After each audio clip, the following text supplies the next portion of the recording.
तर आशीर्वाद आहे श्री नारायण डेखणे महाराजांचा आहे. तर श्री गुरुचरित्र अन्वयार्थ हा ग्रंथ अवलोकनात आला.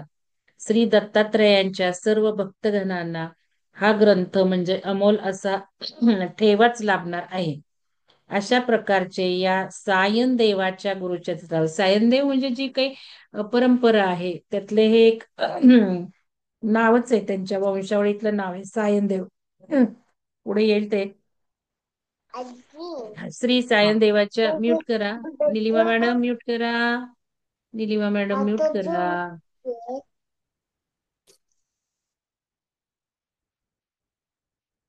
तर अशा प्रकारचे श्री सायन देवाच्या गुरुचरित्रावर इतके उत्तम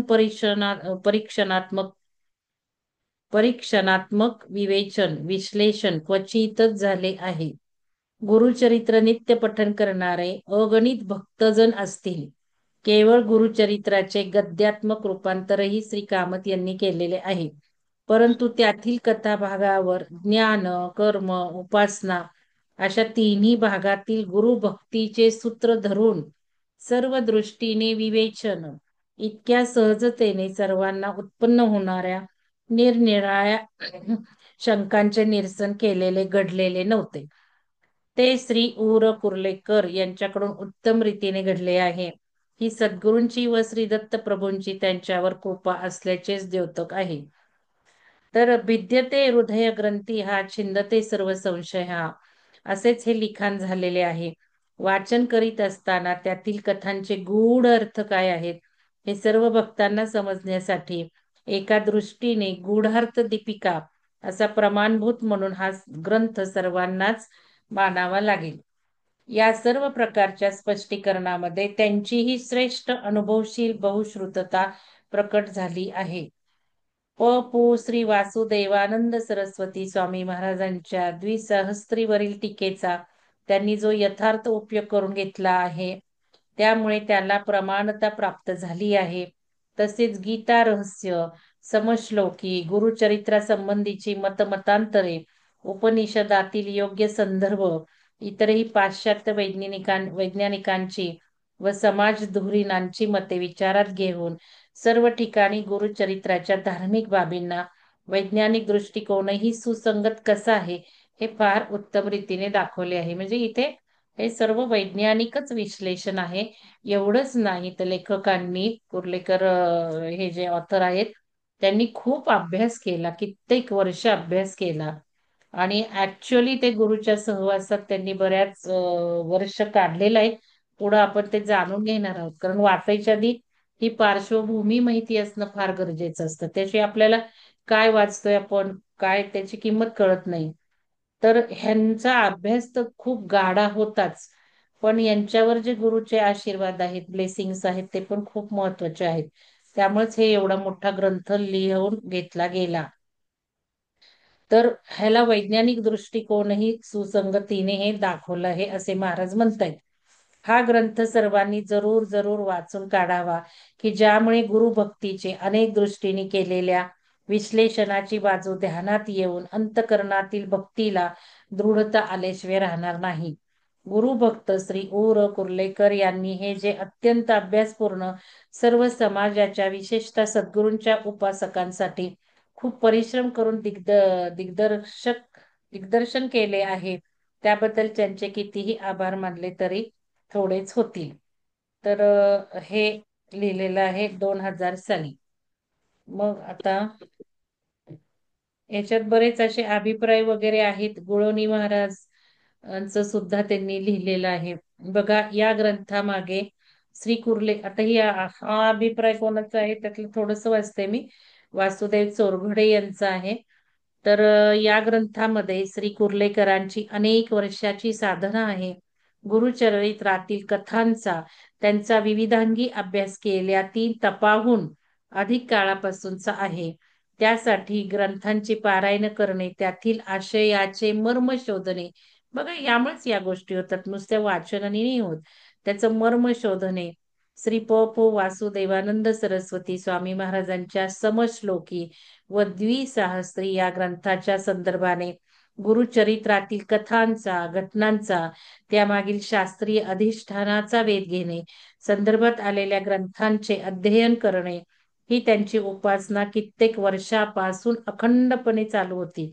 शासकीय सेवेत जबाबदारीची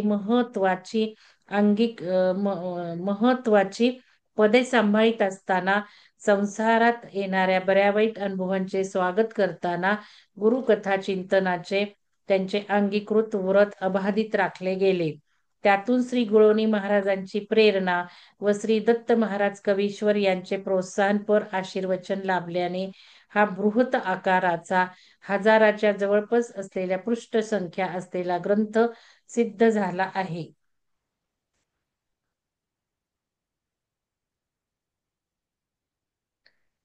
याशिवाय पतिव्रता धर्म, आचारसंहिता, वर्णव्यवस्था, यज्ञातील पशुहिंसा इत्यादी संबंधी आलेले विवेचन विवेकनिष्ठ, शास्त्रनिष्ठ व अत्यंत जागरूकतेने केले असल्याचे वाचकांना जाणवेल. ग्रंथातील सुमनांजली 11 ते 14 ही प्रकरणे सूक्ष्म व स्वतंत्र चिंतनाची म्हणून उल्लेखनीय ठरावी अशी आहेत. त्यात गुरुचरित्रातील मृत जीवनाचे अध्याय, तत्कालीन समाज व सद्गुरूंचे समाजाशी संबंध, चरित्रातील महत्वाच्या संकल्पना व ऐतिहासिक पार्श्वभूमी या संबंधीचे मौलिक चिंतन आलेले आहे. जीवाच्या उत्तरोत्तर उत्क्रांतीचे चक्र समजून घेऊन मृत्यूच्या स्वीकृतीने वैराग्याची व मोक्षाची एक एक पायरी कशी चढायची आहे याचे प्रतिपादन या मृत संजीवनीच्या अध्यायातून कसे आले आहे याचे दर्शन इथे घडवले आहे. गुरुचरित्र ग्रंथाविषयी घेतल्या जाणाऱ्या बहुंशी आक्षेपांना यातून उत्तरे गवसतील. काही काही आक्षेप, काही काही टीका आहेत, त्याला सुद्धा उत्तरं यांनी दिलेली आहेत. तर थोडक्यात सांगायचे झाल्यास श्री गुरुचरित्रातील सर्व संदर्भाचा विस्तृत परिचय या ग्रंथातून घडविला आहे. अत्यंत परिश्रमपूर्वक, प्रचंड व्यासंगपूर्ण परिचय घडविताना ग्रंथकर्त्याची भूमिका अत्यंत नम्रतेची आहे. आपण केलेले लिखाण कोणत्याही अपेक्षेने केलेले नसून स्वांत सुखाय आहे.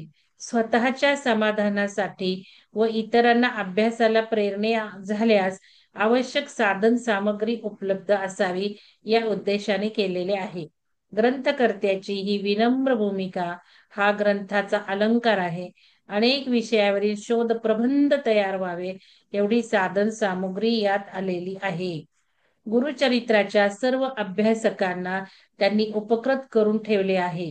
गुरुचरित्रातील कथांकडे पाहण्याची नवी दृष्टी प्रदान केली आहे असं यांनी अभिप्रायात म्हटलेलं आहे. आता नंतरच एक थोडस अभिप्राय वाचू. थोडस हे डॉक्टर स्नेहलता कुलकर्णी यांचा अभिप्राय आहे.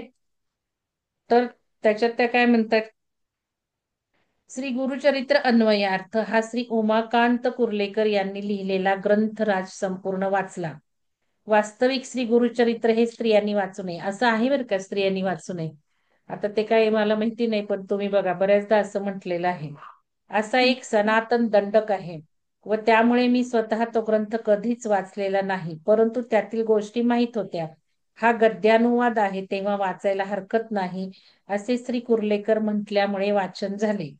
श्री कुर्लेकर माझे गुरुबंधू आहेत. वासुदेव निवासात नित्यंत येणारे, इकडे कर्वे रोडच्या इथे वासुदेव निवास आहे, ते नित्य येणारे सुशिक्षित चिकित्सक म्हणजे त्यांचे एक हे होते, परिचयातील होते, त्यांना हा ग्रंथ वाचायला मिळाला. तर साहित्यिक नसले तरी हा एकच अतिउत्तम ग्रंथराज लिहून त्यांनी आपले स्थान गुरुपदी निश्चित केले आहे यात संशय. नंतर त्यांनी बरेच टीका केलेल्या आहेत. जे लोक टीका करतात ना गुरुचरित्रावर, त्यांच्याबद्दल डॉक्टरांनी टीका केल्या, ते काही आपल्याला वाचायची आवश्यकता नाहीये. आता हे मधुसूदन गोगटे यांचं बघा काय म्हणतात ते, सुमारे 2-2.5 वर्षे माझे हे, आता ह्यांनी अक्षर जुळवणीचं काम केलंय या ग्रंथाचं, म्हणजे टायपिंग वगैरे केलेलं आहे त्यांनी. तर ते काय म्हणतात, 2 वर्ष, सुमारे 2-2.5 वर्षे माझे हे अक्षर जुळणीचे काम सुरू होते. गुरुचरित्रातील प्रत्येक कथेमागे काय गूढ अर्थ भरलेला आहे हे पारायण करताना मला समजत नव्हते, पण त्यांच्या सोप्या भाषेत मला तो चटकन समजू देत असे आणि ती कथा जणू काही प्रत्यक्षच घडते आहे असा मला भास त्या त्यावेळी होत राही. व मी त्या कथेला साक्षीदारच आहे असे मला वाटत राहील. यांनी बरेच अनुभव सांगितले. टायपिंग करताना भरभर भरभर व्हायचं, वेगाने व्हायचं, कमी वेळात जास्त व्हायचं, मग त्यांना ते मागावं लागायचं, द्या पुढचं द्या पुढचं. असे यांनी अनुभव सांगितलेले आहेत. म्हणजे एक दिव्य शक्तीखालीच सगळ्या गोष्टी होतात ना. लिखाण सुद्धा कसं असतं हे मी अनुभवलंय ना. माझी 20-25 पानं लिखाण झालेलं आहे. भरभर भरभर ऑटो रायटिंग, जसं त्या कविता झाल्या बरोबर बरोबर 5 मिनिटात कविता व्हायच्या, तसं ज्यावेळेला ऑटो रायटिंग होत होतं तसं ते भरभर भरभर भरभर भरभर होतं. आपल्याला काही विचारच करावा लागत नाही मनातनं, नुसते शब्द उतरत जातात लिहायचं, शब्द उतरत जातात लिहायचं. तर ते एखाद्या दिव्य ऊर्जेखालीच हे लिखाण असतं, गायडन्स असतो तो. ऍक्च्युली ब्रह्मांडाला आपण कनेक्ट झालो की ब्रह्मांडात सगळं ज्ञान आहेच आहे. मग ते डाउनलोड डाउनलोड डाउनलोड होतं. आम्ही डाउनलोड शब्द वापरतो त्याला, डाउनलोड झालं डाउनलोड झालं. इवन रिसर्च करताना, पीएचडीचा रिसर्च करताना मी बघितलं, माझं सॉफ्टवेअर वगैरे होतं ना, कुठं कुठं कुठं मी स्टकअप व्हायची, आता काय करू कसं करू. बरोबर माझे हात फिरायचे, इकडे जायचे, क्लिक करायचं, हे व्हायचं, आपोआप व्हायचं. कित्येक असे अनुभव मी घेतले. खूप सगळं नाही झालं रिसर्चला, थोडंसं व्हायचं. एक 7-8 अनुभव आहेत की लगेचच आपोआप जाऊन हे केलं आणि मला हे आलं. पण ऑटो रायटिंग मध्ये तर 100% अनुभवलं इथे. जसं आता आपल्यातले काही जण बसतात इथे सेशन घ्यायला बसतात, त्यावेळेला त्यांना कळतं की आपल्याला बोलायचं काय वेगळंच असतं, वधून वेगळंच घेतलं जातं. हे अनुभवायला येतंय आता आपल्यातल्या काहींना, हे तर होतच आहे. पण लिखाणाचं तर 100% तेच असतं, कारण लिखाणाला बसलेलं आपल्याला म्हणजे ते ऑटो रायटिंग मध्ये मला काहीच कळायचं नाही, आता काय उतरणार आहे काय होणार आहे. तर हे शक्तीखालीच टायपिंगही झालं ना, त्यामुळे त्यांचेही अनुभव तसे आहेत. म्हणजे साधारण प्रॅक्टिकली आपल्याला कसा वेळ लागतो तसं या गोष्टींना वेळ लागत नाही. ज्या योग्य वेळेला ते यायचं त्याच योग्य वेळेला होतं. आता बघा, सरस्वती गंगाधरांचा श्री गुरुचरित्र यांनी हा रेफर केलेला आहे. मुळात सरस्वती गंगाधरांचा श्री गुरुचरित्र हा मराठी ओवीबद्ध ग्रंथ 52 अध्यायात एकूण 7,500 ओव्यांनी गुंफलेला आहे. आणि त्याचं आपण हे विश्लेषण आता वाचणार आहोत. आता सरस्वती गंगाधर हे गुरुचरित्राचे लेखक आहेत. तर याच्यामध्ये सरस्वती गंगाधर हा गुरुचरित्राचा कर्ता इसवी सन 16व्या शतकात होऊन गेल्याचे मानतात. याचे नाव सरस्वती.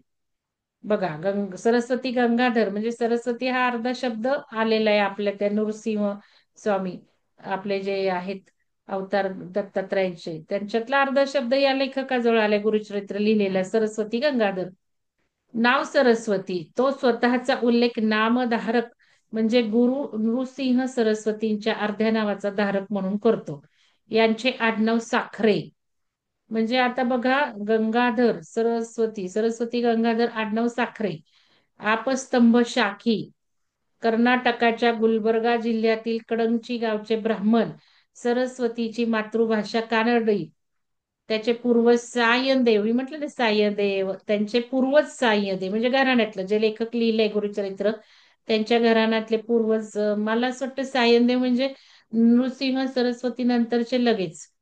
त्यांचे पूर्वज सायनदेव कर्नाटकातून गाणगापुरी येऊन नृसिंह सरस्वतीचे शिष्यत्व पत्करून राहिले. अच्छा, शिष्यत्व हे सायनदेव हा गुरु परंपरेतले, वंशावळी नाही. ह्यांचे जे पूर्वज होते गंगाधर सरस्वतींचे, सरस्वती गंगाधरांचे ज्यांनी गुरुचरित्र लिहिलं, त्यांचे जे पूर्वज सायदेव होते ते गाणगापुराला जाऊन नृसिंह सरस्वतींचे शिष्यत्व पत्करून राहिले. नामधारक सरस्वतीची गुरु परंपरा नृसिंह सरस्वती म्हणजे बघा, लेखक जे गुरुचरित्राचे आहेत सरस्वती गंगाधर, त्यांची परंपरा म्हणजे नृसिंह सरस्वती म्हणजे खुद्द दत्तात्रयांचा अवतार. आणि नंतर त्याच्यानंतर सायदेव, कारण सायनदेव शिष्य होते नृसिंह सरस्वतींचे. आणि सायनदेवानंतर नागनाथ, नागनाथानंतर देवराव, आणि देवरावानंतर गंगाधर सरस्वती अशी आहे. म्हणजे गंगाधर म्हणजे सरस्वतींचे वडील, आणि मग सरस्वती अशी आहे. म्हणजे बघा, नृसिंह सरस्वतींपासून सायनदेव 1, नागनाथ 2, देवरा 3, गंगाधर 4, पाचवे पाचवे हे शिष्य असं म्हणता येईल, पाचव्या परंपरागत सरस्वती. नृसिंह सरस्वतींपासून हे पाचवे पुरुष होत. आपल्याला माहिती पाहिजे ना कोण आहे लेखक गुरुचरित्राचा. तुम्ही म्यूट करा ना स्वतःला. दोघींचे अनम्यूट आहेत. तर कळलं तुम्हाला. आपल्याला माहिती पाहिजे गुरुचरित्राचे लेखक जे गंगाधर सरस्वती आहे, सरस्वती गंगाधर आहेत. हे पाचवे पुरुष नृसिंह सरस्वतींपासून. गुरुचरित्र ग्रंथात दत्तावतार नृसिंह सरस्वतींचे चरित्र विस्ताराने व त्यांचे पूर्व अवतार श्रीपाद श्रीवल्लभ, म्हणजे आपलं श्रीपाद श्रीवल्लभ झालं. आता हे नृसिंह सरस्वती आपण बघा ना किती लकीली तसंच चाललोय नाही का. पहिलं आधी पुरुष घेतला, आता त्यांच्या नंतरचा. तसं काही प्लॅनच केलंय, आपल्या पुढे येत आहे ते ग्रंथ आपल्या पुढे येत आहेत. लक्षात घ्या, सहज नाही चाललेलं आहे वाचन. आपल्याला प्रसाद रूपी येत आहेत आणि आपण त्याचं वाचन करतोय आणि ते पण ओळीने चाललंय. म्हणजे पहा, यांचे चरित्र संक्षेपाने वर्णिले आहे. गुरुच्या आज्ञेने चरित्र रचण्याचे. आता गुरुची आज्ञा असल्याशिवाय होणार आहे केवढं मोठं लिखाण. हे आपलं जो नावाजलेला ग्रंथ आहे ना गुरुचरित्र, आपल्या किती हिंदू धर्मात, महाराष्ट्रात फार महत्वाचा ग्रंथ आहे तो. गुरुच्या आज्ञेने चरित्र रचण्याचे आणि त्यांच्या कृपेने तडीच गेल्याची सरस्वती गंगाधरांची श्रद्धा आहे. अर्थातच या श्रद्धेपोटीच गाणगापुरात चरित्र नायकांनी घडवलेले चमत्कार. तुम्हाला माहिती नाही, मला नेहमी गाणगापूरला जावंसं वाटतं. मी एक 2-3 वर्षात एकदा जातेच. आणि मी तशी धार्मिक किंवा भक्ती नाहीये माझी, पण मला आवडतं ते गाणगापूर. माझे मिस्टर नेहमी म्हणतात, तुला काय ग तिथे जायला आवडतं? आता सुद्धा वेध लागलेच आहेत जायचे. माहिती नाही. तर असतात काय काय आपल्यालाही अननोन गोष्टी असतात. ऊर्जा ओढून घेते. गाणगापुरात चरित्र नायकांनी घडवलेले चमत्कार रचनाकार रंगून सांगतो. नृसिंह सरस्वतींचा समाधिकाल सांप्रदायिक दृष्ट्या शके 1380 माघ वद्य प्रतिपदा असा मानला गेला आहे. त्यानंतर 60 ते 90 वर्षांनी गुरुचरित्राचे लेखन झाले. म्हणजे बघा किती हे झालं. महाराष्ट्राच्या विविध धर्म संप्रदायात नृसिंह सरस्वतींचे स्थान विशेष आहे. तसेच दत्त संप्रदायात गुरुचरित्राला अनन्यसाधारण महत्व आहे. मराठी मनाच्या नित्यपठणामधील हा ग्रंथ लोकशिक्षणाचे महत्व लक्षात घेऊन सरस्वती गंगाधरांनी रचला आहे.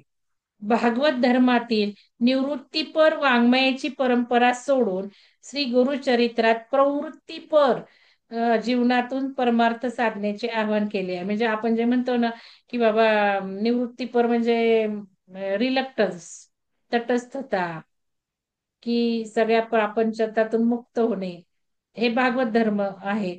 सांगतो त्यात. ते सोडून गुरुचरित्रात प्रवृत्तीपर म्हणजे सांसारिक, संसारात राहून सगळं करायचं, परमार्थ साधायचा, जे दासबोधात आहे तेच. तर प्रवृत्तीपर जीवनातून परमार्थ साधण्याचे आवाहन केले आहे. फलश्रुती सांगणाऱ्या पारायणात्मक पारमार्थिक ग्रंथाला काव्य संग्रह म्हणून फारसे महत्व दिले जात नाही. ओव्याच आहेत त्यात तरी नाही देत. फलश्रुती सांगणाऱ्या पारायणात्मक पारमार्थिक ग्रंथाला काव्य संग्रह म्हणून फारसे महत्व दिले जात नाही. तरी पण सरस्वती गंगाधरांना कवी म्हणून भाविक आणि सश्रद्ध जनतेने स्वीकारलेले आहे. साहित्य कृती म्हणूनही या ग्रंथाचे वेगळे स्थान आहे. संक्षेपाने गुरुचरित्र व त्याचा ग्रंथकार याचा आपण विचार केला. आता याच पार्श्वभूमीवर श्री कुर्लेकर यांच्या ग्रंथाचा विचार आपण करावयाचा आहे. लेखकाच्या मते या ग्रंथात केवळ माहितीच एकत्र केली नसून युक्तिवाद, विचारसरणी आणि दृष्टिकोनही मांडण्यात आले आहेत. यामुळे श्रद्धावानांची श्रद्धा दृढ होईल आणि चिकित्सकांची जिज्ञासा काही अंशी पूर्ण होईल. आता मंगलाचरणी मीमांसा, मंगलाचरणी बद्दल सुद्धा खूप लोकांनी मीमांसा केली आहे. पहिलं मंगलाचरण आहे ना, पैकी पहिले अध्याय 1 ते 10 ना धर्म पुरुषार्थ, अध्याय 11 ते 24 अर्थ पुरुषार्थ, 25 ते 35 काम, बरं हे सगळं दिलेलं आहे त्यांनी. आपल्याला काही हे वाचायची आवश्यकता नाही. तर अशा प्रकारे हे सगळं झालेलं आहे अभिप्राय. आता बघा, सुमनांजली पहिली मंगलाचरण दिलेलं आहे. कुठल्याही ग्रंथाची साधारण सुरुवात मंगलाचरणाने होते. तसं यातही मंगलाचरण खूप आहे आणि लेखकच त्या मंगलाचरणावर काय म्हणतात ते वाचणं गरजेचं आहे. कारण मी तुम्हाला सांगितलं की माझी पण गुरु परंपरा इथे आहे.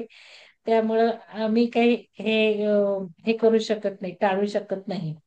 तर बघा आता इथे ग्रंथारंभी, आता मंगलाचरण वाचत नाही बसत मी, काव्यात सगळं लिहिलेलं आहे ते.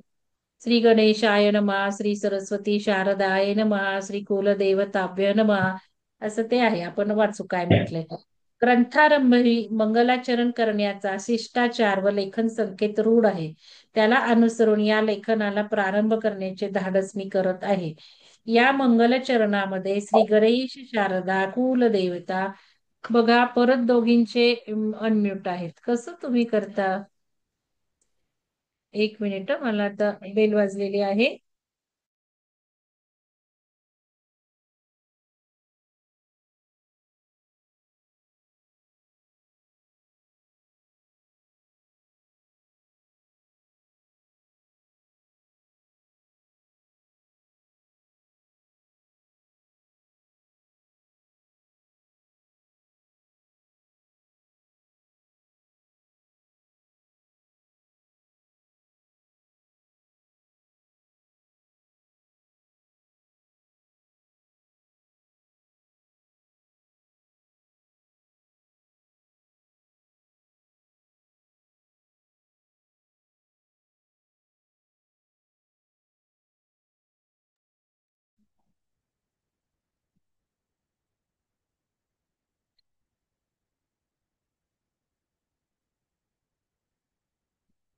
श्री गणेश शारदा कुलदेवता आराध्य देवते साक्षात ईश्वर अशी ज्यांच्याबद्दल श्रद्धा, असे सिद्ध पुरुष सद्गुरू आणि गुरु परंपरा, माता पिता आचार्य, विद्वान शास्त्रज्ञ, ग्रंथकर्ते, सर्व गुरु बंधू बांधव आणि रसिक विचक्षण वाचक यांना मनपूर्वक वंदन केले. वाचकांना पण केलेत बघा. श्रीपाद श्री वल्लभ व श्री नृसिंह सरस्वती या दोन अवतारी विभूती श्री गुरुचरित्र या ग्रंथाच्या चरित्र नायक आहेत. यांच्या उल्लेखाने या गुरु परंपरेला प्रारंभ करून ज्यांना अनुग्रह मिळण्याचे भाग्य मला मिळले, त्यांच्यापर्यंतचा हा पर्यंतचा व सध्या विद्यमान असलेल्या गुरुपीठावर आरूढ असलेल्या गुरूंच्या नावापर्यंतचा उल्लेख या श्लोकांमध्ये केला आहे. अशा दोन परंपरा, हे महत्वाचं तुम्हाला कळण्याची गरज आहे. अशा दोन परंपरा असल्यामुळे दोन श्लोक आणि दोन्ही परंपराचा संगम ज्या योगीराज श्री वामनराव गुळोनी महाराजांमध्ये झाला. एक मिनिट.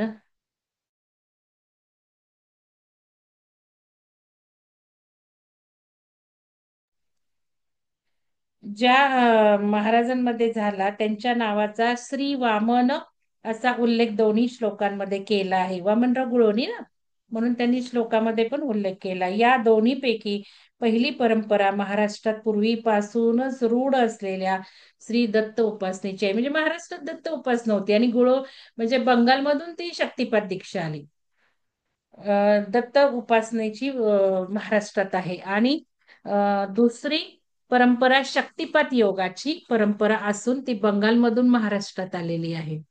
म्हणजे इथे जे शक्तिपात देणारे आपले गुरु आहेत महाराष्ट्रात म्हणा, कर्नाटकात पण मला असं वाटतं, ह्या दोन पंथांचा परंपरेचा संगम झालाय. एक बंगालमधून आलेली शक्तिपात दीक्षा आणि महाराष्ट्राची दत्त परंपरा. म्हणून पुण्यातलं जे वासुदेव हे जे निवास आहे तिथे या दोन परंपरेचाही संगम झालेला आहे. तर मी सुरुवातीला सांगितलं, आता जे उशिरा झाले त्यांनी महत्वाचं मिस केलेलं आहे. उशिरा जॉईन होऊ शकत नका जाऊ, सुरुवातीला वेळेत जॉईन व्हा, कारण काही गोष्टी रेकॉर्डिंग मध्ये बोलता येत नाही, ते आधीच बोलून घेतल्यात मी. परंपरा शक्तिपात योगाची परंपरा असून ती बंगालमधून महाराष्ट्रात आलेली आहे.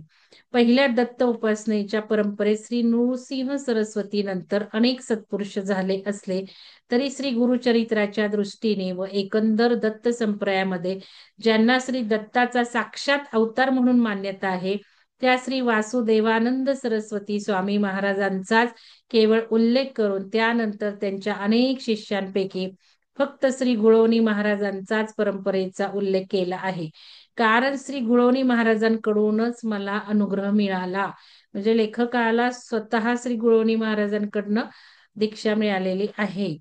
श्री नृसिंह सरस्वती पासून श्री वासुदेवानंद सरस्वती पर्यंत दरम्यानच्या काळात जे अनेक साक्षात्कारी दत्त उपासक झाले त्या सर्वांबद्दल माझ्या मनात अत्यंत आदराचीच भावना आहे हे उघड आहे.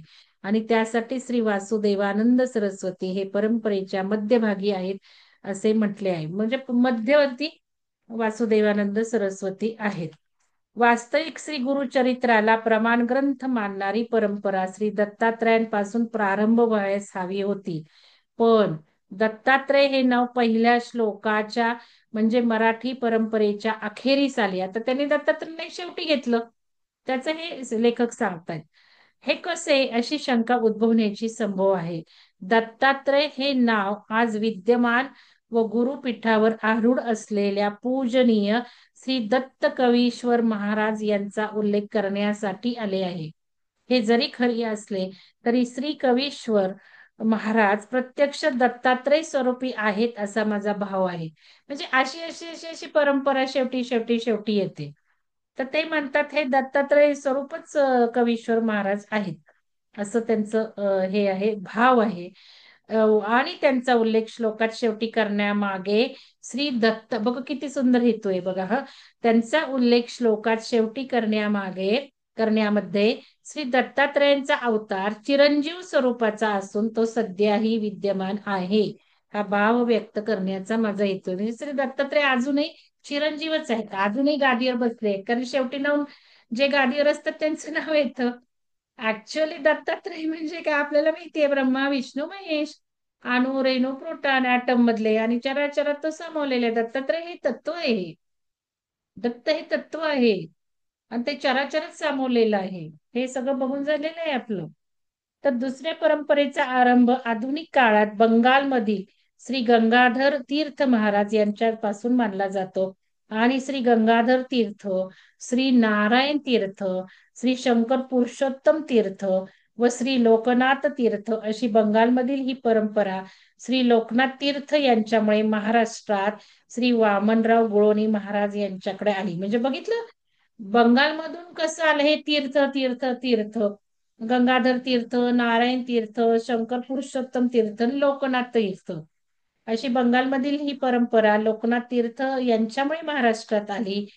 महाराष्ट्रात श्री वामनराव गुळोनी महाराज यांच्याकडे आली आणि नंतर श्री गुरु गुळोनी महाराजांद्वारे शक्तिपात योगाचा महाराष्ट्रात सर्वत्र प्रसार झाला. म्हणजे शक्तिपात दीक्षा महाराष्ट्रात कोण आहे?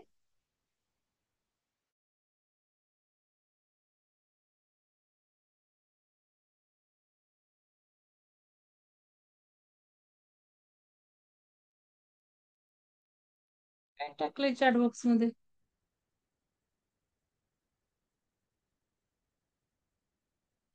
तर त्यासाठी श्री वामन हे दोन्ही श्लोकामध्ये आले. हे आपण असं वाचलं लोकनाथ तीर्थ हे सगळं वामनराव गुळोनी महाराजांकडनं महाराष्ट्रात शक्तिपाताचा आलेला आहे, प्रसार झालेला आहे. अशा तऱ्हेने महाराष्ट्रात पूर्वीपासून प्रचलित असलेली श्री वासुदेवानंद सरस्वती स्वामी महाराजांकडून प्राप्त झालेली श्री दत्त उपासनेची परंपरा आणि बंगालमधून आलेली श्री लोकनाथ तीर्थ महाराजांकडून प्राप्त झालेली शक्तिपात योग परंपरा या दोन परंपरांचा संगम पूजनीय श्री वामनराव गुळोजी महाराजांच्या ठिकाणी झालेला आहे. त्यासाठी श्री वामन हे नाव दोन्ही श्लोकांमध्ये आलेले आहे. श्री वासुदेवानंद सरस्वती हे पहिल्या परंपरेच्या मध्यभागी आहेत, तर लोकनाथ तीर्थ हे दुसऱ्या परंपरेच्या मध्यभागी आहेत. दुसऱ्या श्लोकाच्या शेवटी नारायण, आता बघा दुसऱ्या श्लोकाच्या शेवटी नारायण असे नाव आले आहे. या नावामध्ये सुद्धा दुहेरी भाव अभिप्रेत आहे. महाराष्ट्रामध्ये श्री लोकनाथ तीर्थ महाराजांपासून शक्तिपात दीक्षा व शिक्षा दातृत्वाचा अधिकार जसा श्री वामनराव गुळोनी महाराजांना मिळाला तसा तो श्री नारायणराव ढेकणे यांनाही मिळाला. पूजनीय श्री नारायणराव ढेकणे हेही नाशिक येथे गुरुपीठावर अधिष्ठित आहेत. आता हे चालू असताना होते पण नंतर लगेच त्यांचं हे झालं, अधिष्ठित आहे. आणि श्री गुळोनी महाराजांनी पुण्यामध्ये स्थापन केलेल्या श्री वासुदेव निवास या आश्रम संस्थेचे ते विश्वस्तही आहेत. आज शक्तिपात दीक्षा देण्याचा अधिकार पूजनीय श्री दत्त महाराज कवीश्वर यांच्याप्रमाणे श्री नारायण महाराज ढेकणे यांनाही आहे. पण श्री नारायण महाराजांना तो थेट बघा, हे सुद्धा मला आत्ता कळलं. श्री नारायण महाराजांना तो थेट लोकनाथ तीर्थांकडून मिळाला. म्हणजे लोकनाथ तीर्थांकडून जे गृहणी महाराजांनी महाराष्ट्रात प्रसार केला, पण देखणे महाराजांना डायरेक्ट लोकनाथ तीर्थ महाराजांकडून मिळालेला आहे. म्हणजे किती हे महान आहे बघा. असे असल्यामुळे दुसऱ्या श्लोकाच्या अखेरीस नारायण हे नाव योजनामध्ये पूजनीय श्री नारायण महाराज देखणे यांचा उद्देश आहे. आणि महत्वाचं सांगायचं म्हणजे वाचलं पाहिजे. आणि जनरली तुम्हाला जर दीक्षा घ्यायची असेल तर तुम्हालाही या गोष्टी माहिती पाहिजेत. तर आणि मग म्हणतात ना, काही लोकांना दीक्षेचं विचार झाला की मग काही काही लोक सांगतात नाही, गुरु चालत आले पाहिजेत ना आपल्यापर्यंत. पण असं काही नाही, त्याचा काही शब्दशः अर्थ घ्यायचा नसतो. बघा, मी त्यांना म्हटले मला चला, आणि मग गेले मी शिबिराला, आपोआप झाली. काही माहिती नसताना झाली. हे आपोआप होणं म्हणजेच गुरु चालत आल्यासारखं नसतं का, सांगा बरं. अगदी शब्दशः कसा आपण अर्थ घ्यायचा, निमित्तच असतं, आपल्याला कोणीतरी घेऊन जातं, ते सहजतेने आपण जोडले जातो. तर उत्तर बनारस येथे काशी क्षेत्रामध्ये श्री शंकर पुरुषोत्तम तीर्थ स्वामी महाराजांनी स्थापना केलेली सिद्ध योगाश्रम या नावाची आश्रम संस्था आहे. त्या ठिकाणी श्री लोकनाथ तीर्थांचे गुरुबंधू पूजनीय श्री नारायण तीर्थ स्वामी महाराज हे गुरुपीठावर अधिष्ठित आहे व तेही शक्तिपात दीक्षा देण्याचे अधिकारी आहेत. आता हे बघा, हे खूप महत्वाचं आहे हा पॅरेग्राफ. त्या ठिकाणी श्री लोकनाथ तीर्थांचे गुरुबंधू पूजनीय श्री नारायण तीर्थ स्वामी महाराज हे गुरुपीठावर अधिष्ठित आहे व तेही शक्तिपात दीक्षा देण्याचे अधिकारी आहेत. नोकरी निमित्ताने माझे दिल्ली येथे अनेक वर्ष वास्तव्य झाले. हे असे योगायोग नसतात बरं का. म्हणजे लेखक दिल्लीत होते नोकरीनिमित्त, पण हे घडायचं होतं त्यांचं. नोकरी निमित्ताने माझे दिल्ली येथे अनेक वर्ष वास्तव्य झाले. त्यावेळी दिल्लीहून बनारसला जाऊन तेथे 2-3 दिवस राहण्याचा योग अनेक वेळा झाला. त्यावेळी मी नेहमी बनारसच्या छोटी गैबी भागात असलेल्या सिद्ध योगाश्रमातच राहत असे. प्रत्येक वेळी पूजनीय श्री नारायण तीर्थ स्वामी महाराजांचा सहवास लाभत असे व त्यांच्या बरोबर त्यांच्या खोलीत साधनेला बसण्याची मुभा मला मिळत असे. आता श्री नारायण तीर्थ आपण बघितलं ना, हे बंगालचे किती मोठे गुरु होते. त्यांचा सहवास या गुरुंना लाभलाय. त्यांच्या रूम मध्ये राहत होते. माझी बेल परत वाजली, मला क्षमा करा, मी जाऊन येते. म्हणजे यांच्या रूम मध्ये राहायला मिळालं. आणि तुम्हाला सांगू काय, शक्तिपात दीक्षेचं कसं असतं. शक्तिपात दीक्षेचा जो उपासक असतो ना, त्याच्याजवळ खूप शक्ती असते. साधा स्पर्श झाला, जवळ बसलो, काही शेअर केलं, रूम शेअर केली, तरी सुद्धा या एनर्जी ट्रान्सफर होत असतात. म्हणूनच आपण फार कुठं जायचं नाही, जास्त आपला एनर्जीचं लय, कारण एवढं काही साधन आपली होत नसते ना. आपण दिवसाला काय फार फार तर 2 तास करू जास्तीत जास्त. तर त्या खोलीत साधनेला बसण्याची मुभा मला मिळत असे. पूजनीय श्री नारायण तीर्थ स्वामी महाराजांची कृपा व प्रेम मला नेहमीच मिळाले व त्यांची स्मृती माझ्या मनात अजूनही ताजी आहे. दिल्ली येथे माझ्या घरी पूजनीय श्री नारायण तीर्थ स्वामी महाराज पाद्यपूजेसाठी व भिक्षेसाठीही आले होते. नोकरीतून निवृत्त झाल्यानंतर पुण्यास येऊन राहिल्यावर सुद्धा महाराजांशी प्रसंग विशेषी पत्रव्यवहार होत असतो. आता मला जरा एक इन्स्टिंक्ट आल्या, एक्सप्लेनेशन मिळालं, ते सांगते रेकॉर्डिंग बंद करून. जस्ट आता हे वाचताना ते थोडस सांग. तर हे आहे की मग असे नारायण तीर्थ स्वामी महाराजांनी मुद्दाम पत्र लिहून मला कळवले आहे. त्यामुळे बंगाली गुरु परंपरेच्या श्लोकाच्या अखेरीस नाही, हे काय, थांबा, नोकरीतून निवृत्त झाल्यावर पुण्यास येऊन, हा नाही, थोडस हे झालं, सिद्ध योगाश्रमातच राहत असे. म्हणजे यांनी रूम शेअर केली, बरोबर. आणि श्री नारायण तीर्थ स्वामी महाराज सुद्धा पाद्यपूजेसाठी व भिक्षेसाठी यांच्याकडे आले होते. नोकरीतून निवृत्त झाल्यावर पुण्यास येऊन राहिल्यावर सुद्धा महाराजांशी प्रसंग विशेषी पत्रव्यवहार होत असतो व त्यांचे आशीर्वाद मिळत असतात. तुम्ही आपल्या घरी राहूनच साधना करावी. घरच्या सारखी सोय कुठेच होऊ शकत नाही. जेथे साधना होईल तेथेच काशी आहे. बघा किती सुंदर आहे की नाही. जेथे साधना होईल तेथेच काशी आहे, तेथेच सर्व तीर्थक्षेत्रे आहे. माझंही म्हणणं हेच आहे. असे श्री नारायण तीर्थ स्वामी महाराजांनी मुद्दाम पत्र लिहून मला कळवले आहे. उत्तर आलं की नाही? लोकनाथ तीर्थ महाराजांच्या परंपरेत काय आहे इथे लगेच उत्तर आलं बघा. त्यामुळे बंगाली गुरु परंपरेच्या श्लोकाच्या अखेरीस नारायण हे नाव योजनामध्ये बनारसच्या छोटी गैबी येथील सिद्ध योगाश्रमाचे पूजनीय श्री नारायण तीर्थ स्वामी महाराज यांचा उल्लेख करण्याचाही माझा उद्देश आहे. म्हणून नारायण या संज्ञामधला दुसरा भाव आहे. म्हणजे श्री नारायण तीर्थ मधला नारायण, ढेकणे काका महाराजांचा नारायण असं करून त्यांनी ते शेवटी नारायण नाव घातलेलं आहे. आता इथे खाली टीप आहे अशी बारीक की पूजनीय श्री दत्त महाराजांनंतर पूजनीय श्री नारायण महाराज ढेकणे हे वासुदेवानंद निवासचे प्रधान विश्वस्त आहेत. आता ते बदलले. मुळात हा मजकूर लिहिला तेव्हा प्रथम आवृत्ती प्रकाशित झाली तोपर्यंत पूजनीय नारायण तीर्थ महाराज स्वामी महाराजांनी आपली जीवन यात्रा संपवली होती. ईश्वरी इच्छेपुढे इलाज नाही. आता आत्मानंद तीर्थ सिद्ध योगाश्रमात पीठारूढ आहेत. आणि नारायण काका ढेकणे महाराज हे सिव्हिल इंजिनियर होते माहिती का. दुसरं महत्वाचं म्हणजे ते पण एवढे शिकलेले होते आणि गव्हर्नमेंट सर्व्हिस मध्ये होते मला वाटतं बहुतेक, सिव्हिल इंजिनियर असून. आणि त्यांनी खूप मोठं कार्य केलंय. त्यांनी हा प्रसार खूप केला शक्तिपात दीक्षेचा. पण आता त्याचा बाजार झालाय त्यामुळे ते हे झालंय. तुम्ही इतर कुठं बघितलं तर ते पैसे घेऊन करतात, त्या काही दीक्षा खऱ्या नव्हेत. या थोरल्या बंधूंना स्वामी मुक्तानंदांचा, आता मुक्तानंदांचा पण इथे आलेला आहे उल्लेख म्हणून तो मी अंडरलाईन केलेला आहे. वडिलांची सख्खी बहीण वेणुताई आई वगैरे त्यांनी थोडस सांगितलंय. तर त्यांचा शेवटचा काळ माझ्या थोरल्या बंधूंकडे म्हणजे आत्मारामांकडे पण गेला. या थोरल्या बंधूंना स्वामी मुक्तानंदांचा अनुग्रह मिळाला होता. म्हणजे लेखकाच्या भावांना मुक्तानंद स्वामींचा सुद्धा अनुग्रह मिळाला. म्हणजे दुसरी माझी परंपरा सांगितली साई काकांची. साई काका कोणाचे शिष्य? नित्यानंद महाराजांचे. नित्यानंद महाराजांचे शिष्य कोण? मुक्तानंद महाराज. मुक्तानंद ऍक्च्युली साई काका मुक्तानंदाचेच होते पण गुरुच्या गुरूंना मानलं जातं. सोर्स कोण आहे त्याला मानलं जातं. तर या थोरल्या बंधूंना स्वामी मुक्तानंद आणि हे स्वामी मुक्तानंदांनी जगभर प्रसार केलाय. पण सिद्धपीठ जर बघितलं गणेशपुरीतलं स्वामी मुक्तानंदांचं नित्यानंद महाराजांचं, तर मुक्तानंद स्वामींचं जे सिद्धपीठ आहे ते फॉरेनरच जास्त दिसतात.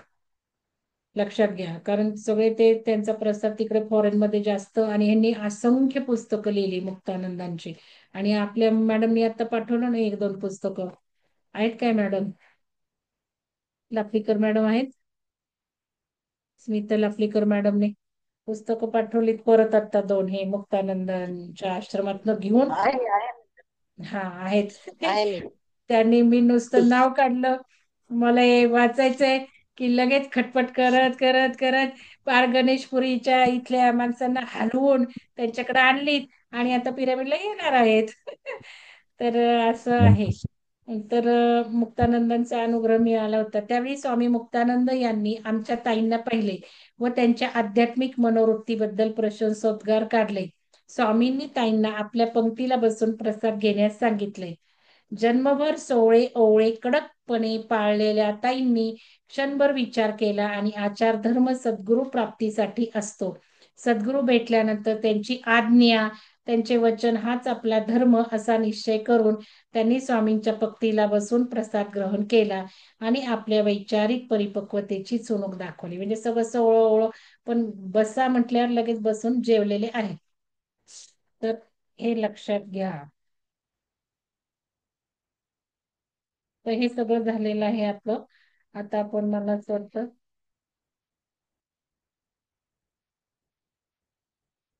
पहिला हे वाचायला घ्यावा. सुमनांजली भरपूर आहेत याच्यात बरं का. आता आपण वाचायला घेऊ. खूप सुमनांजली दिलेले आहेत. पहिलं वाचायलाच घेऊयात आपण हे.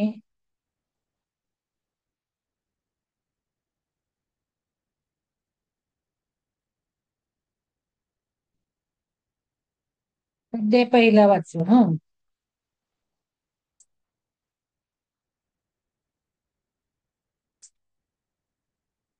आता अध्यायाला सुरुवात करू आज आपण. तर ज्ञानकांड घेतलेलं आहे मी वाचायला, आणि सुजाता मॅडम कर्मकांड घेणार आहेत. 4 तारखेला पिरामिडला कार्यक्रम आहे.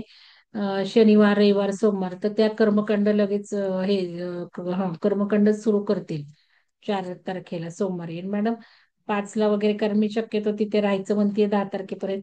तर तुम्ही थोडं तयार राहा, एक आठवडा ते कर्मकांड घ्यायचा. बघू, म्हणजे आले मी तर घेईलच, नाही तर मग तुमचे 1-2 अध्याय होतील. तर ज्ञानकांड आपण सुरू करूयात. धर्म पुरुषार्थ आहे आत्तातले हे जे अध्याय आहेत, ते धर्म का अर्थ, धर्म, काम, मोक्ष आपण म्हणतो ना, तसा हा धर्म पुरुषार्थ आहे. अध्याय पहिला. आता मंगलाचरण आहे. मी ते श्लोक वगैरे वाचत बसणार नाही, अर्थ वाचणार आहे त्याचा. बालरवीप्रमाणे कांतिमान, इंद्रनीलाप्रमाणे कृष्ण वर्ण, जटेने युक्त भस्मांच्या ओटीने शोभणारा, शांत अनाहत नादामध्ये मनोवायूचा लय झालेला, व्याघ्र चर्म परिधान करणारा, सनादिकांसारख्या ब्रह्मवेत्यांनी, परिवेष्टित सिद्धजनांनी, संसेवित व योगी लोकांनी सर्व काळ ध्यान करण्यास योग्य अशा त्रिनंदन दत्ताचे आम्ही हृदयात चिंतन करतो. मंगलाचरणाच्या या पहिल्या अध्यायात श्री दत्तात्रयांचे वरील प्रमाणे ध्यान करून मग इतर देवतांना वंदन केलेले. आपल्याला माहिती आहे दत्तात्रय म्हणजे व्याघ्रांबरावरच आपल्याला दिसतात. आता हे जे आसन असतं ना, प्रत्येक आसनाचे काही महत्व आहेत. परवा मी त्याचाही थोडस वाचन केलं, प्रत्येक आसनाचं काय महत्व आहे. आणि ते आसन सुद्धा मी इकडे बघितले, गणेशपुरीला आहेत का. तर या आसनांनुसार सुद्धा आपण थोडाफार विचार केला पाहिजे. कारण आसन हे महत्वाचं असतं. आपण ज्यावेळेला ध्यान करतो त्यावेळेला सगळ्या ऊर्जा त्यात साठून राहतात. हे आसन कोणालाही द्यायचं नसतं. ज्या वेळेला आपण ध्यान करतो त्यावेळेला जमिनीशी संपर्क होऊन द्यायचा नसतो. म्हणून एक हे, किंवा जास्त ऊर्जा झाली तर तो संपर्क लागतो सुद्धा. मग ह्या गोष्टी ना लक्षात ठेवाव्या लागतात. कधी पायात घालायचं, कधी नाही घालायचं, ऊर्जा जाणून आपल्याला वागायचं असतं. तर हे आसन आपल्याला व्याघ्रांवरच दत्तात्रय दिसतात. तर मंगलाचरणाच्या या पहिल्या अध्यायात श्री दत्तात्रयांचे वरील प्रमाणे ध्यान करून मग इतर देवतांना वंदन केलेले आहे. या देवतांमध्ये गणेश, शारदा, त्रिमूर्ती, ब्रह्मा, विष्णू, महेश, समस्त देवता, सिद्ध पुरुष, गंधर्व, यक्ष, किन्नर, ऋषीगण आणि कविकुल तसेच मातृपितृकुलातील पूर्वज यांचा समावेश आहे. गणेश हा विघ्नहर आहे. करू दे ना.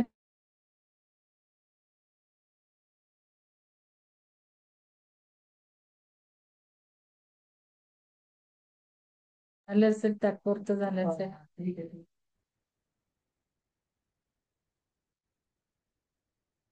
गणेश हा विघ्नहर आहे. तापविलेल्या सोन्याप्रमाणे किंवा उगवत्या सूर्याप्रमाणे त्याच्या मुखावर तेज फाकले आहे.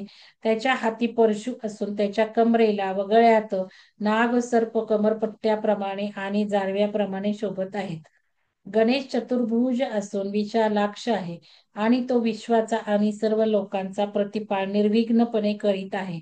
गणेशाचे चिंतन करणाऱ्यांना विघ्न बाधत नाही आणि त्यांचे अभिष्ट मनोरथ तात्काळ सिद्धी जातात. गणेश लंबोदर असून 14 विद्यांचा स्वामी आहे. सर्व मंगल कार्यामध्ये प्रथम गणेशाला वंदन करावे लागते. वेद, शास्त्रे, पुराणे यांचे लेखन गणेशानेच केले असल्यामुळे आता आपण बघितलंय की गणेशाचं का स्मरण करायचं. गणेश म्हणजे पृथ्वी तत्व. पृथ्वी तत्व म्हणजे मूलाधार. मूलाधारापासूनच ऊर्जा जागृत व्हायला लागतात. एकदा का मूलाधारापासून ऊर्जा जायला लागल्या सुषुम्नामध्ये, सुषुम्ना ओपन झाली, चंद्रनाडी ओपन, हे सूर्यनाडी, याच्यातनं ऊर्जा खेळायला लागली, सुषुम्नेतून व्हायला लागली की ज्ञानाचा पाझरच पाझर फुटतो. एक एक चक्रा चक्रा चक्रा पार करत जाते. आणि मग हे सगळे जे आहेत आपले, काय म्हटलंय इथे बघा, 14 विद्यांचा स्वामी आहे. त्या गणेशाची पूजा का करायची आपल्याला माहिती आहे. म्हणून इथलं वर्णन दिलंय ते आता नेहमीप्रमाणे गणेशाला भजायचं नाहीये. या मागच्या ह्याच्यात आपण बघितलं कशी पूजा करायची गणेशाची. प्रत्येक वेळेला हे वाचलं ना, तो गर्भितार्थ जाणून घ्या. त्या गणेशाला वंदन म्हणजे, मूलाधाराला वंदन म्हणजे बैठक मारा आणि ध्यान करा, बस. श्वासावर लक्ष ठेवा. हे आणि हेच पूजेचा अर्थ आहे. पूजेचा अर्थ अक्षदा हे ते नाही, हे आपण लक्षात ठेवलं पाहिजे. त्याचे गर्भित अर्थ जाणून घेतले पाहिजेत, नाही तर याचं वाचन पारायण ऐकणं काही उपयोग होणार नाही. या मनाला पटणार नाही, पण हळूहळू हळूहळू मग ते पण करा, हे पण करा, ते पण करा, हे पण करा, हळूहळू हळूहळू सगळं समजून उमजून करा, भावाने करा. भाव खूप महत्वाचा आहे. तर ही गणेशाची पूजा, तोच 14 विद्यांचा स्वामी आहे. सर्व मंगल कार्यामध्ये प्रथम गणेशाला वंदन करावं लागतं. त्याशिवाय कुठल्या देवाचं सिद्धच होत नाही, कारण देवदेवता या चक्रांमध्ये आहेत. खऱ्या देवदेवता सगळ्या ब्रह्मांड, सगळ्या नद्या, सगळे डोंगर, सगळे पर्वत, हे काय आहे? सगळं चंद्र सूर्य सगळं या शरीरात आहे. म्हणून तर मानवी देहातच या उपासना होऊ शकतात. मानवाचा देह नसेल तर नाही उन्नती होत आध्यात्मिक, कारण हे सगळं इथे वसलेलं आहे, इथे वसलेलं आहे. तर हे सगळं आता बघा, तुम्हाला शिवसरोदय शास्त्रातून आपण हेच शिकतोय. सगळं गूढार्थच आपल्याला समजायला लागतात भाग 2 पासून. भाग 1 ठीक आहे नाड्यांवर, ह्याच्या श्वासावर, पण भाग 2 मधनं ही सगळी रहस्य आणि जे काही ध्यान धारणा चालली आहे 3.5ची, त्यातनं हे आपण उच्च उच्च लेवलला जाणून घेतोय, प्रॅक्टिकली इम्प्लिमेंट करतोय. नुसतं आपण ते शिवसरोदय शिकलेलं नाही, हे जरा थोडं लक्षात येऊ द्या. 3.5च्या ध्यान धारणातून प्रॅक्टिकल उपासना सुरू झाल्यात आपल्या. म्हणजे जी काही फी मी घेतेय, ते केवढ्या फी मध्ये काय काय मिळतं हे पण तुम्हाला लक्षात असू द्या. बरेच लोक उठत नाहीत 3.5ला. भाग 3चा जो कोर्स घेतला मागच्या महिन्यात, हार्डली 10 लोक उठत होते. भाग 2च्या याला 20-22 होते. तर हे सगळं लक्षात घ्या, किती अमूल्य गोष्टी तुम्हाला मिळतात, कुठंच मिळणार नाहीत या. मला दाखवून द्या. एवढं ज्ञान, उपासना, ध्यानधारणा नाही. इकडं जर तुम्ही बघितलं नाही, ते नुसते तुम्हाला ध्यान करायला सांगतील. एवढं ज्ञान कोण देतंय? आपल्याकडे सगळं कॉम्बिनेशन आहे. तेही शास्त्रशुद्ध सायंटिफिक कॉम्बिनेशन आहे. तर हे सगळं या लोकांच्या ब्लेसिंगमुळेच मला मिळालेले, माझ्या माध्यमातून तुम्हाला ते करून घेतायत, तुम्हाला देतायत. त्याचं सगळं जाणून घ्या, किती अमूल्य तुम्हाला देत आहे ऊर्जा. तर ह्या गोष्टी फार मला सांगाव्याशा वाटतात. त्रिपुराचा वध साधण्यासाठी प्रत्यक्ष शंकरांनी सुद्धा गणेशाची पूजा केली. त्याचप्रमाणे दैत्याचा संहार करण्यासाठी पूर्वी सुद्धा प्रथम गणेशाचे स्तवन करण्यात आले होते. ब्रह्मदेव आणि विष्णू हे सुद्धा कोणत्याही कार्याच्या आरंभी गणेशाला वंदन करतात आणि गणेशाच्या प्रसादानेच आपले अभिष्ट साध्य. आता मला याचा अर्थ मला जो उमजतोय तो असा, काही करा तुम्ही, प्रथम ध्यान करा, म्हणजे गणेशाला तुम्ही नमन करा, म्हणजेच मूलाधाराला पहिल्यांदा बसा, नमन करा, म्हणजेच ध्यान करा, मग कुठलंही कार्य करा. जसं मी तुम्हाला सांगितलं, ह्याचा उद्देश सुद्धा मी ध्यानाला बसून सोडवला. रामाचं सुद्धा तुम्ही सिरियल मध्ये सुद्धा आठवा, राम सुद्धा प्रत्येक वेळेला ध्यानाला बसायचा. आणि रामाने सगळं शिवसरोदय शास्त्र पाळलेलं आहे, जिथे तिथे श्वासाचं. जे काही कोणी महान ऋषी आहेत ते तर पाळतातच, पण रामाला सुद्धा वशिष्ठ मुनींनी हेच शिवसरोदय शिकलेले. मी आता सध्या शिवसंहिता वाचन करत आहे, आणि या शिवसंहितामध्ये हे बघा, माझ्या माझ्या उशालाच पडलं होतं. हे वाचन करते मी शिवसंहिता. तर या शिवसंहिता हठयोग जे शास्त्र आहे, बघा काय लिहिलेलं इथे, गौरी हरगौरी संवाद, याच्यामध्ये सुद्धा सगळं शिवसरोदय शास्त्र जास्त विस्तृत केलेलं आहे, योगाचैनी. तर याच्यात सुद्धा सगळं तेच आहे. आणि वशिष्ठ मुनींनीच रामाला ते शिकून प्रत्येक वेळेला लढताना ते नियम पाळायचे आणि त्यांनी करायचं. बघा, प्रत्येक वेळेला राम असा बसलेला दाखवलाय सिरियल मध्ये, ध्यान करतो. इव्हन ते जे श्रीलंकाचं पार करायचं होतं, राम बसतो ध्यानाला, ध्यान करतो, आणि मग त्याला तो मंत्र येतो, काय दगडांवर लिहायचं, लिहायचं द्यायचं, आणि मग ते दगडांवर लिहून तो पूल तयार होतो. हे आपल्याला, तुम्हाला आठवत असेल, नसेल तर परत बघा. सीतेचं सुद्धा आपण सीतायनातून वाचलं की सीता सुद्धा प्रत्येक वेळेला ध्यानालाच अनुकरण केलेलं आहे तिने. ध्यान ध्यान ध्यान, वृक्षांना कवटाळणं, पशूंना कवटाळणं, ऊर्जा देणं, कारण ऊर्जा दिल्याशिवाय मिळतच नाहीत ना ऊर्जा. मग हे एवढं आहे. आणि अशोकवन जे काही आहे, अशोकवन, ते सीता अशोक वेगळा वृक्ष असतो, नेहमीचा अशोक वेगळा असतो, हे पण मला कळलं नक्षत्राचा अभ्यास करताना. सीता अशोक वेगळा, त्याचं झाड सुद्धा वेगळं आणलं आता पिरामिडला ते पण. कारण हेमांगनला सगळे असे अशोक आहेत ते वेगळे. सीता अशोक वेगळा आणि सीता अशोकाच्या झाडाला सुद्धा तिचे ते व्हायब्रेशन्स आहेत असे म्हणतात. आणि सीता वाटिका ध्यानच करत होती त्यामुळे तिथे ते सगळं स्वर्णन तिची गेली ना त्या वाटिकेमध्ये वृक्षांमध्ये. तर ह्या सगळ्या गोष्टींना आता आपल्याला गूढार्थाने नाही इथे लिहिलेलं तरी आपण जाणून घेतलं पाहिजे. तर अशा ओंकार स्वरूप आता ओंकार सुद्धा तेच आहे. ओंकार म्हणजे सुद्धा हे जे काही आहे ना ओंकारातच सगळं मंत्र आहे सगळं आहे ब्रह्मांड आहे. म्हणून ओंकार उपासना सगळ्यात महत्वाची. आणि आता आपण ओंकार साधनेला सुद्धा उच्च अवस्थेत नेणार आहोत हळूहळू.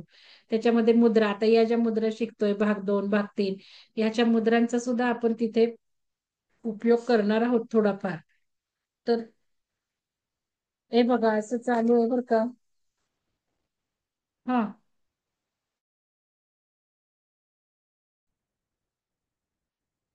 तर आता हे अशा ओंकार स्वरूप गणेशाने आपली बुद्धी प्रकाशित करून आपणास ज्ञान द्यावे अशी प्रार्थना सरस्वती गंगाधरांनी केली आहे. तसेच गुरुचरित्र कथन करण्याची आपल्या अंतःकरणातली इच्छा पूर्ण व्हावी, ग्रंथलेखन सिद्धीस जावे म्हणून 14 विद्यांचे निधान असणाऱ्या गणेशाला सरस्वती गंगाधर शरण गेलेले आहेत. त्यानंतर शारदेला वंदन केले आहे. शारदा ही ब्रह्मकुमारी सरस्वती वागीश्वरी वाहिनी असून तिच्या हातात पुस्तक आणि वीणा आहेत. सर्व विश्वाला ज्ञान शारदेमुळे होत असल्याने तिने प्रसन्न होऊन आपल्या वाणीमध्ये वास करावा. त्या वाणीद्वारे आपण लिहित असलेल्या ग्रंथांमध्ये प्रवेश करावा. आपली बुद्धी शुद्ध करून प्रकाशित करावी आणि तिचा विस्तार गुरुचरित्रात व्हावा अशी सरस्वती गंगाधरांची प्रार्थना आहे. श्री नृसिंह सरस्वती या सद्गुरूंच्या नावामध्ये वास्तव असणाऱ्या शारदेचे तिचेच सरस्वती गंगाधर हे नाव धारण करणाऱ्या आपल्यावर प्रेम आहे. तेव्हा कळसूत्री बाहुली जशी सूत्रचालकाच्या तंत्राने नाचते, आपल्या स्वतंत्र बुद्धीने नाही, तशी शारदा प्रेरणा देईल. त्या प्रेरणेप्रमाणे ग्रंथलेखन आपणाकडून घडेल आणि घडावे अशी सरस्वती गंगाधरांची श्रद्धा आहे. म्हणून त्यांनी शारदेच्या चरणांना नमन केले आहे. त्यानंतर ब्रह्मा विष्णू शिव या त्रिमूर्तीस वंदन केले आहे. ब्रह्मदेव हा सृष्टीकर्ता असून त्याच्या मुखाने वेद प्रकट झाले. विष्णू हा लक्ष्मी सहित श्री सागरामध्ये असून तो रात्रंदिवस सृष्टीचे पालन करीत आहे. शंख चक्र गदा पद्म धारण करणाऱ्या विष्णूने पितांबर परिधान करून आता बघितलं तर विष्णूचं सुदर्शन चक्र कुठं आहे माहितीये का? सांगा बरं. विष्णूचं सुदर्शन चक्र कुठं आहे सांगता येईल का कोणाला? श इथे विशुद्धी चक्र हे सुदर्शन चक्र विष्णूचं इथे आहे. सगळ्या उपमात्मक या गोष्टी आहेत आहेत व्यक्ती आल्या कारण सामान्य माणसाला कसं समजणार. रूप आलं सगुणात्मक आलं पण सगुणात्मकानंतरची स्टेज निर्गुणात्मक आहे. तत्व जाणून घ्यायचं निर्गुण स्वरूपात जाणून घ्यायचं आणि निर्गुण स्वरूपाच्याही पुढची स्टेज एकत्व आहे. सगळं इथेच. या स्टेप 3 जरी लक्षात आल्या तरी खूप तुम्हाला पुढच्या पुढच्या प्रवासाला मदत होईल. तर हे इथे शंख चक्र गदा पद्म धारण करणाऱ्या विष्णू ग्रंथी आहेत. रुद्र ग्रंथी आहेत. ब्रह्मा विष्णूच्या ग्रंथी आपल्या शरीरात आहे चक्रात आहे. भाग 2 मध्ये शिवसरोदयमध्ये शिकलेला आहात विसरायचं नाही. शंख चक्र गदा पद्म धारण करणाऱ्या विष्णूने पितांबर परिधान करून गळ्यात वैजंती माला. काय योग आहे बघा. आज मला घालायची वाटली वैजंती मला. काय कळलंच नाही. बरोबर इथे आली. शंख चक्र गदा पद्म धारण करणाऱ्या विष्णूने पितांबर परिधान करून गळ्यात वैजंतीमाला धारण केलेली आहे. तो कृपाळू असून शरण आलेल्यांच्या इच्छा पूर्ण करीत असतो. त्यानंतर मस्तकावर गंगा धारण करणाऱ्या 5 मुखे व 10 हात असलेल्या शिवाला वंदन केले आहे. जगत माता ही शिवाची अर्धांगिनी आहे. स्मशानवासी शिव सृष्टीचा संहार करतात. त्यांनी व्याघ्रांबर पांघरलेले असून त्यांच्या सर्वांगावर सर्पाचे वेष्टन आहे.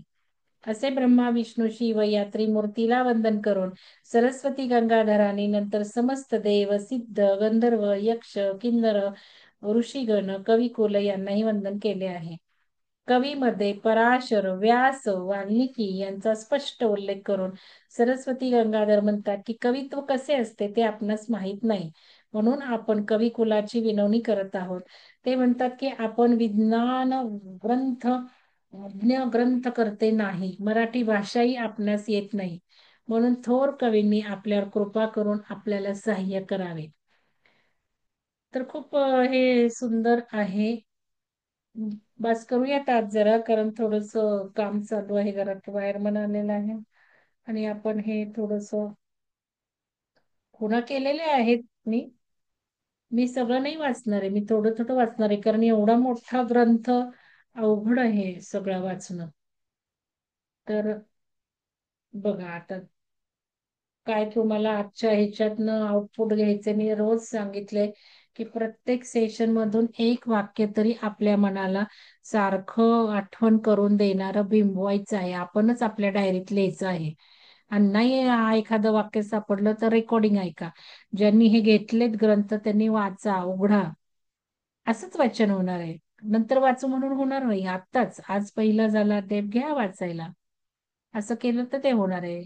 कारण आहेत काही कॉपीज. तर ठीक आहे, कोणाला काही शंका आहे का, काही विचारायचं आहे का, काही सांगायचं आहे का, काही सांगायचं आहे का? नाही तर ठीक आहे, चला.